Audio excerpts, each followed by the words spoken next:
2,000 pesos grocery challenge kakasabayan dito sa Dali Everyday Grocery. Kaya tara, samahan niyo ako! Nabalitaan ko nga mga mare na dito nga daw sa Dali Everyday Grocery napakamura nga daw ng mga bilihin. Kaya naman titingnan nga natin mga mare kung ito bang 2,000 pesos ko marami nang mabibili. Sakto nga mga mare, yan na lang nga naman ng wallet ko, kaya naman sana may sukli. Huy!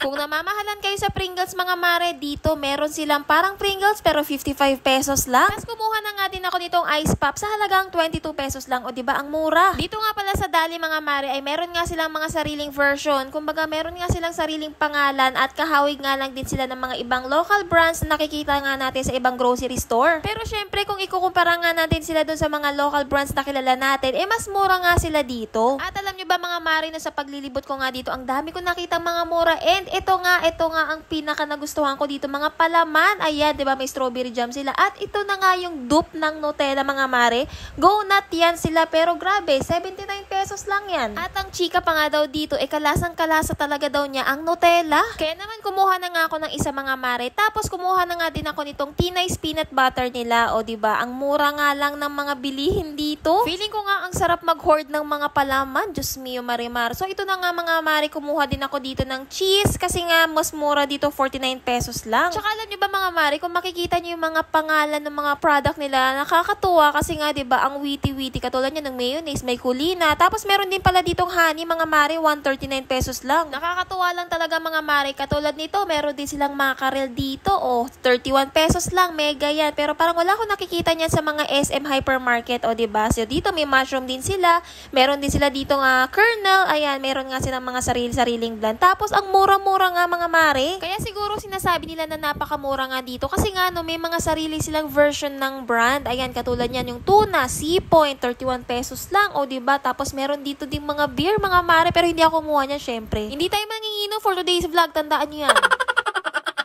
Nakita ko nga itong chocolate section mga mare. Tapos nakita ko nga itong Salud na chocolate. Grabe, 42 pesos lang mga mare. Pero grabe daw, kalasa daw nito yung dairy milk. Talaga namang i-review ko ang mga ito, mga nabili ko. I-comment nyo lang kung gusto nyo nga malaman kung ano nga ba ang lasa ng mga yan. Mostly makikita nyo nga mga products nila dito is mga imported. Pero ibang klase nga yung mga imported products nila dito kasi nga ang mumura nga lang nila. Katulad nga nito mga mare, ang dami dito mga juice, and ayan nga meron din sila mga parang tang tapos iced tea, o diba? Iba nga lang ang version nila. Yan, 16 pesos lang. Kaya naman kumuha nga ako nitong Tropicana juice sa halagang 56 pesos lang. Ang mura, grabe. At ito pa mga mare, nakakatuwa ang brand ng ketchup nila, Kulina. Pero 20 pesos lang yan. Kaya naman kumuha nga ako ng isa. At ito nga din kanilang sweet chili sauce, 32 pesos. Mura na yan. O kumuha na nga din ako ng isa. Kumuha na nga din ako ng suka. Tapos ito na nga kanilang pure canola oil sa halagang 115 pesos. Murang-mura na nga yan mga mare. Uy, perfect pang adobo to. Oyster sauce, 4 pesos ang isa nga lang daw niya. Kaya ito, kumuha na nga ako dyan ng I think 10 yan, tapos ginawa kong sash. Huy!